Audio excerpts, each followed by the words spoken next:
సంక్రాంతి తర్వాత నేను కూడా ఇక జిల్లాల బాట పడతాను. ఇనిషియలీ ప్రతి బుధవారము గురువారము బహుశా జనవరి నెలాఖరు నుంచి మొదలు పెడతాను అనుకుంటున్నా. ప్రతి వారం బుధవారం గురువారం నేను కూడా జిల్లాల్లోనే పడుకుంటా. ప్రతి పార్లమెంటు ఒక యూనిట్ కింద తీసుకొని నేనే అక్కడికి వచ్చి నేనే బస చేస్తా.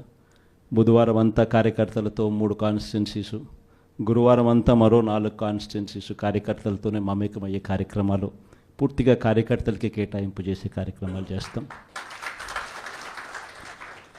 సో అక్కడే ఉంటూ కార్యకర్తలతో మమేకమవుతూ కార్యకర్తలతో తోడుగా ఉండే కార్యక్రమం, కార్యకర్తలకు దగ్గరయ్యే కార్యక్రమం కూడా చేస్తాం. దాంట్లో భాగం కూడా ప్రోగ్రాంలో పేరు కూడా కార్యకర్తలతో జగనన్న,